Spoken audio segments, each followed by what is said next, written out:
La soledad es un concepto extraño, es como si nos quitara la máscara y la armadura que siempre cargamos. Es ese momento incómodo, silencioso y honesto donde ya no queda nadie a quien convencer, nadie a quien impresionar, nadie frente a quien actuar. La soledad desnuda el alma, nos expone tal cual somos y si hay una serie que entendió la soledad, no como un vacío, sino como un espejo, esa es Avatar, la leyenda de Aang. Una obra maestra que esconde 3 retratos profundos de lo que significa estar solo. Hoy vamos a explorar la soledad del desterrado, la soledad del duelo y la soledad espiritual. 3 heridas abiertas, 3 caminos distintos, 3 personajes que tuvieron que enfrentar lo que eran cuando no había nadie más para hacerlo. Pero antes de comenzar, por favor, les pido que se suscriban y me ayuden a hacer crecer esta comunidad. Recuerden darle a like y coméntenme qué personaje o serie quieres que analice en los próximos videos. Y, sin nada más que añadir, pues comencemos. La soledad del desterrado.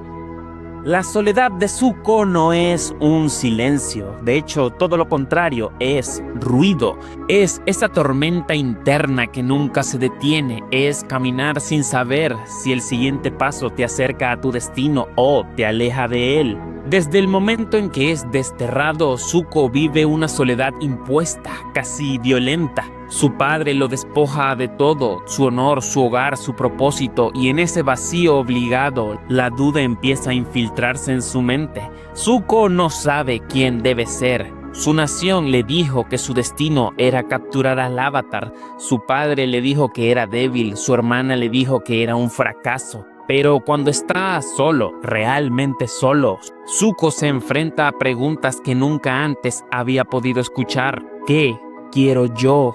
¿Quién soy sin la aprobación de mi padre? ¿Estoy persiguiendo mi honor o huyendo de mi dolor? Los episodios donde Zuko viaja solo, sin Iroh, sin soldados, sin nadie, son los más reveladores porque Zuko no es solo el príncipe del fuego, no es un enemigo, no es un villano, es solo un chico perdido.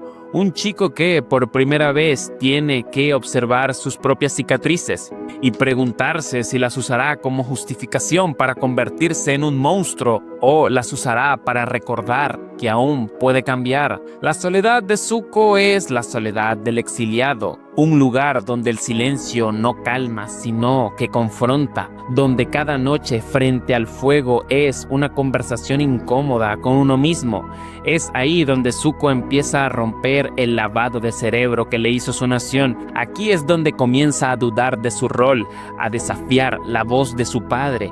Es en soledad donde Zuko deja de perseguir honor y empieza a buscar su identidad. Aquí Zuko entiende que no quiere ser el príncipe que otros esperaban, sino la persona que él decide ser. La soledad del duelo. Hablar de Iroh duele porque su bondad esconde una tragedia que nunca se curó del todo.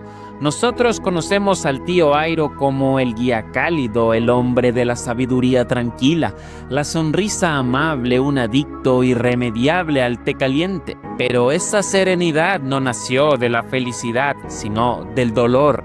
Antes de ser ese hombre, Iroh era un conquistador, un general temido, implacable, leal al fuego y a la guerra. Su vida estaba dedicada a expandir las fronteras de la Nación del Fuego, hasta que la guerra le arrebató lo que le daba sentido a su vida, su hijo. La muerte de Lu Ten no solo quebró a Iroh, lo silenció, lo reescribió, lo dejó completamente solo por dentro. La soledad del duelo no es estar sin compañía, es estar rodeado de gente y aún así sentir que estás hablando con fantasmas. Es seguir respirando cuando tu corazón ya no sabe para qué. Para Iroh, Zuko fue la salvación, no porque lo curara, sino porque le dio un propósito: evitar que su sobrino terminara tan roto como él. Pero incluso en su luz, Iroh guardaba una sombra que solo aparece en su episodio en Ba Sing Se. Ese capítulo es la carta más sincera del personaje. Vemos a un hombre que usa su soledad como herramienta de sanación, ayuda a un ladrón a encontrar un camino mejor, canta para consolar a un niño, comparte su experiencia para evitar que otros cometan sus errores.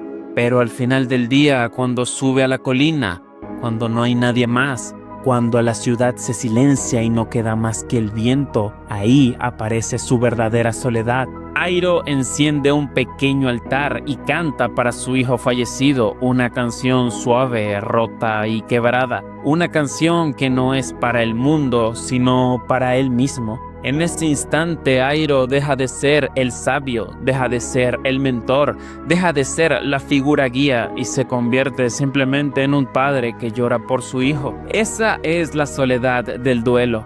No destruirte, sino convivir con un vacío que ya nunca se llena. Un espacio donde el amor sigue intacto, pero la persona ya no está. La soledad espiritual.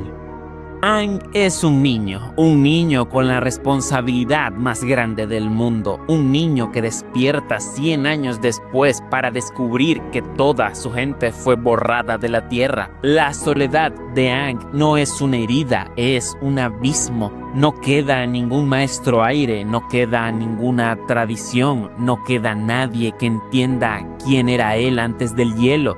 El mundo siguió sin él, pero él no puede seguir sin su pasado. Cada vez que Aang regresa a un templo del aire, lo hace con la esperanza ingenua de un niño y el miedo silencioso de un sobreviviente. Y ese miedo se vuelve real cuando encuentra los restos de su querido amigo Yatso, cuando ve las paredes destruidas, cuando entiende que las risas de su pueblo ya no existen.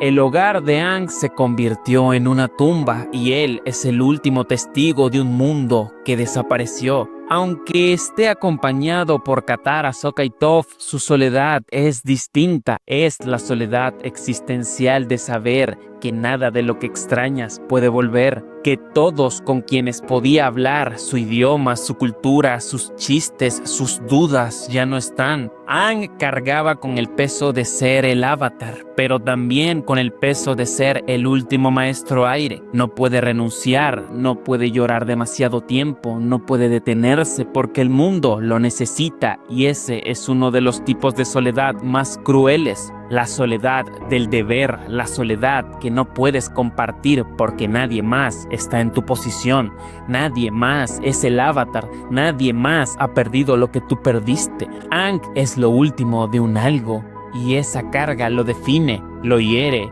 pero también lo moldea. Avatar es simplemente perfecta. 3 personajes, 3 heridas distintas, 3 soledades que definen sus caminos. Zuko, el exiliado que en su soledad descubre quién quiere ser. Iroh, el padre roto que transforma su dolor en sabiduría.